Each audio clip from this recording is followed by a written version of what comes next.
अस्सलाम वालेकुम नाज़रीन। मेरा नाम मोहम्मद अली है और मैं ऑस्ट्रेलिया से आपके पास हाजिर हूँ पाककास्टर का प्रोग्राम लेके। और मेरे साथ पाकिस्तान लाहौर से जनाब मियाँ ताहिर साहब तशरीफ रखते हैं और मियाँ खलील साहब तशरीफ रखते हैं।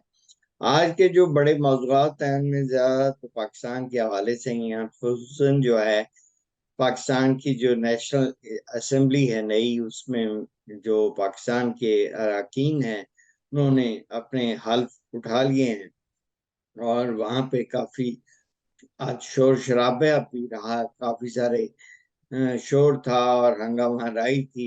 और ये कोई बाहर ऐसी चीज नहीं है कि जो अनएक्सपेक्टेड थी।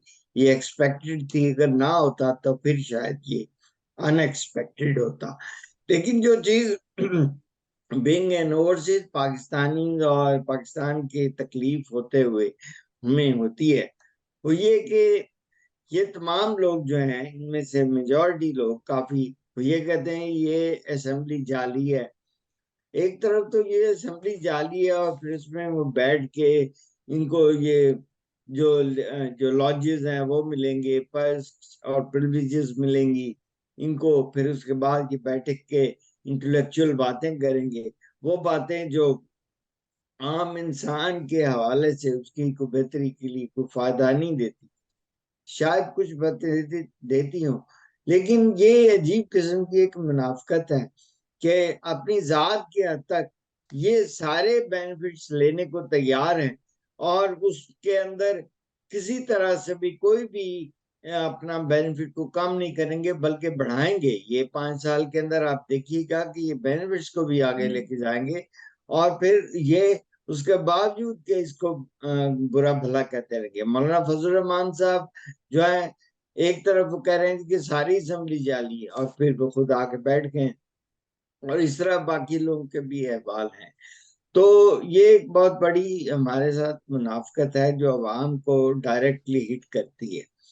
तो हमें तो बहरहाल इसका दुख है जी, लेकिन इसके साथ ही हम अब चलते हैं मियाँ खलील साहब के पास और उनसे पूछते हैं कि जनाब उनको क्या लगता है कि इसहाक डार साहब पाकिस्तान के नए मलजाओ माबा जो हैं वो बनने जा रहे हैं शहबाज शरीफ के अंदर और वजीर खजाना।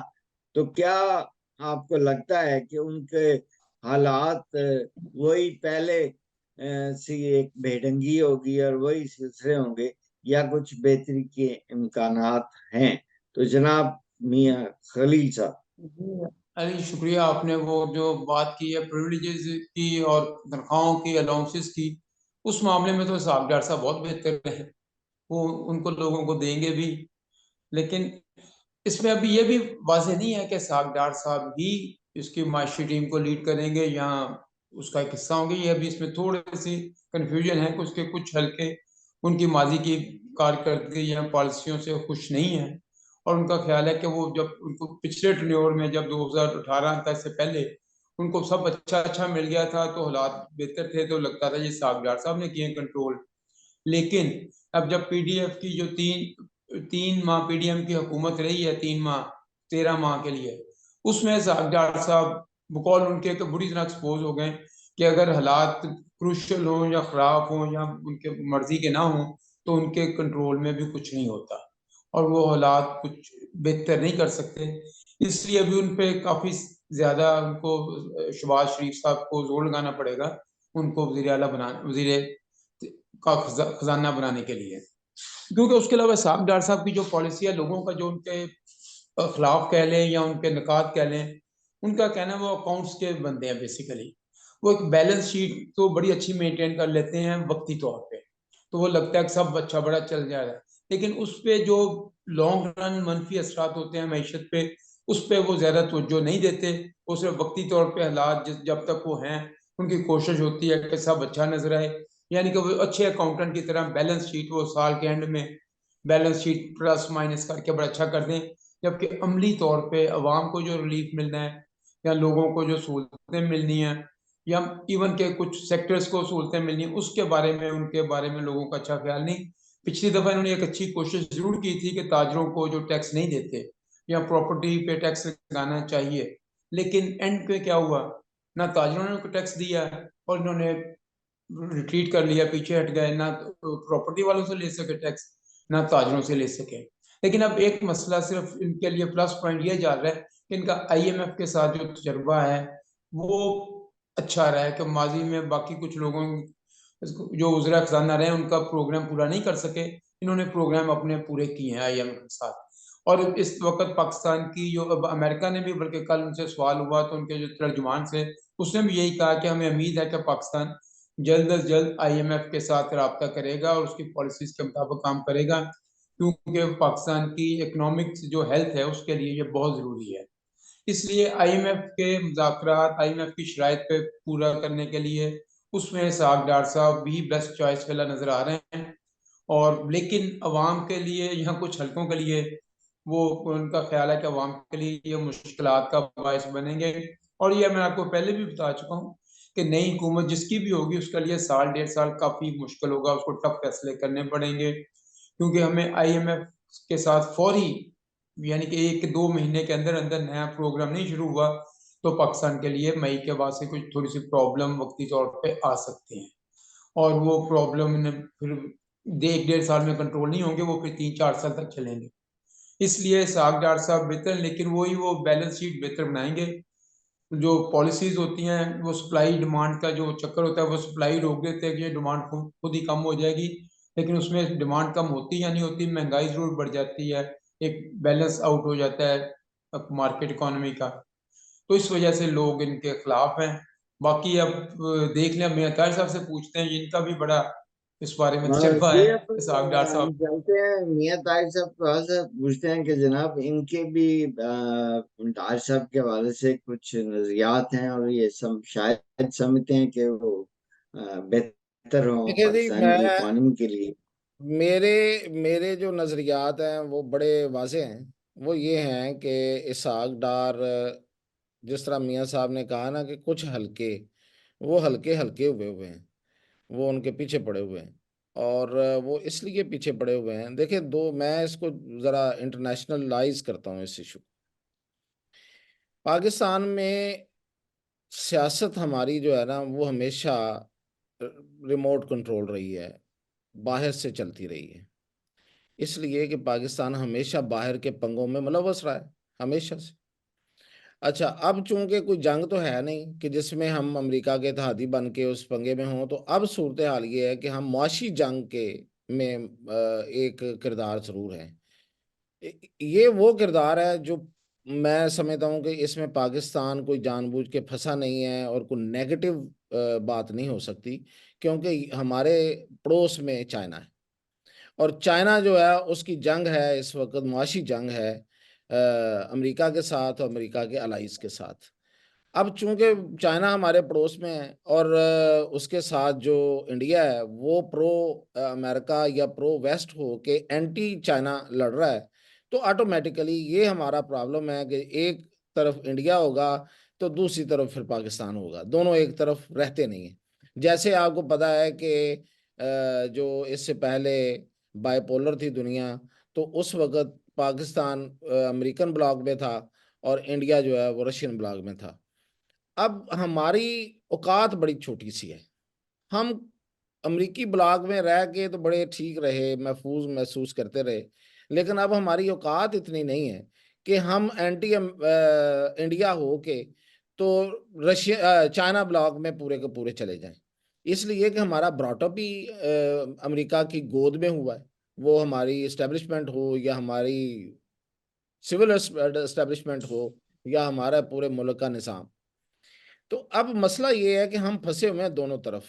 और अमेरिका और हमारी फौज दोनों इस वक्त चाहते हैं कि हम को बहुत ज़्यादा चाइना की तरफ टिल्ट ना करें। फौज का मसला ये है कि अमेरिका नाराज़ हो जाएगा, अमेरिका का मसला चाइना है। तो ये जो, मैं तो इस यहाँ तक कहूँगा, अगर आप इसको हजम करें या बाय करने की कर सकें, कि नवाज शरीफ की और मुस्लिम लीग नून की शिकस्त की एक वजह, बड़ी वजह नहीं, एक वजह भी एंटी, नहीं नहीं सॉरी, प्रो चाइना होना है। एंटी तो नहीं है, प्रो चाइना होना है। तो इसहाक डार को अगर आप देखें तो इसहाक डार नवाज शरीफ का नुमाइंदा है, इसहाक डार नवाज शरीफ की एक्सटेंशन है। रिश्तेदारी में भी एंड अदरवाइज। अदरवाइज कैसे है कि मियाँ साहब इस चीज के गवाह होंगे कि जिन हलकों का वो जिक्र कर रहे हैं उन हलकों को वो नथ डालना चाहते हैं, वो मॉनिटरी डिसिप्लिन लाना चाहते हैं। वो कहते हैं कि भाई ये जो अखराजात गैर जरूरी आप करते हैं इनको रोकें, अपने आप को आप डिसिप्लिन में लाएं। ये तो नहीं हो सकता कि जो सिविलियन अदारे हैं और जो सियासतदान हैं और बाकी पूरी कौम जो है वो पेट काटे, महंगाई को भी सहे, टैक्स भी दे, डबल ट्रिपल टैक्स दे एक एक चीज पे, और आप बैठे हुए जनाब अपने लाखों लोगों को जो पेंशन दें वो भी सिविल के खातों में डाल दें, और फिर ये है कि आपके अखराजात खत्म होने का नाम ना लें। या तो देखें आप कुछ टैंक शैंक बना लें, तो वो तो बाजवा कह गया था कि हमारे टैंकों को जंग लगा हुआ है, तो ये भी नहीं है। तो फिर पैसा जाता कहाँ है यार? डिफेंस का बजट इतना बड़ा है। तो वो पूछता है, वो बात करता है कि अच्छा ये पैसे कहाँ जाएंगे, अच्छा ये पैसे क्यों चाहिए आपको, इसलिए बुरा लगता है। ये मियाँ साहब का तो मैं नहीं कहता, लेकिन आजकल 4 5 6 ऐसे एंकर हैं जिनको बकायदा फीड करके भेजा जाता है कि जी इसहाक डार जो है ना वो उसने तबाही कर दिया 13 महीने। और भाई 13 महीने में वो बैलेंस शीट ही दे सकता था, क्योंकि उसको पता था कि 13 महीने इसके बाद हमने इलेक्शन में जाना है। तो इलेक्शन में जाने वाला जो वजीर खजाना होगा वो बैलेंस शीट ही देगा ना। और वो क्या करेगा? वो मईशत की कोई रुख तो मुतय्यन नहीं कर सकता। हाँ उसने ये जरूर किया जिसका क्रेडिट मियाँ साहब ने दिया है कि उसने फिर उस प्रोग्राम को आगे बढ़ाया है, उसने खत्म नहीं होने दिया। तो ये कामयाबी होती है कि आप इंटरनेशनल जो आपके डोनर्स हैं या जो कर्जा देने वाले हैं, आप उनके साथ अच्छे तरीके से चल के उनके अपने मुल्क को सही तरीके से आगे लेके चलें। तो ये उसकी कामयाबी, उसकी नाकामी तो ना हुई। हाँ मसला जो है वो एक ही है, वो ये है कि वो एक तो वो नवाज शरीफ की एक्सटेंशन है, वो प्रो चाइना पॉलिसी। देखें उसने ही कहा था कि हमें हमारे एटमी प्रोग्राम को और हमारे मिसाइल प्रोग्राम को खदशा है और वो चाहते हैं कि इसका हिसाब दें।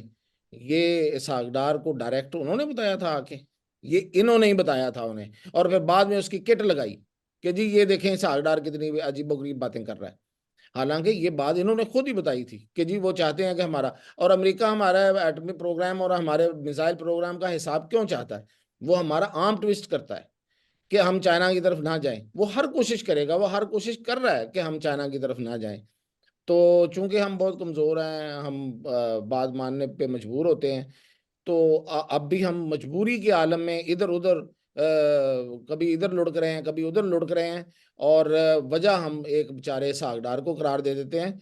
तो वो जो कर सकता है वो करता है और वो करेगा। ये जो बार बार मिफ्ता मिफ्ता कहा जाता है कि मिफ्ता बहुत कामयाब आदमी था, वो क्या कामयाब आदमी था सिवाय इसके कि वो बैठ के तो लोगों को डिप्रेस करता था कि ये पेट्रोल इतना होना चाहिए। और यार जो सियासी हुकूमतें होती हैं वो ये काम नहीं करती। वो किसी गैर सियासी हुकूमत में आ जाए ठीक है, हम मानते हैं कि ऐसे ही होते हैं, गैर सियासी हुकूमत का कोई स्टेक नहीं होता।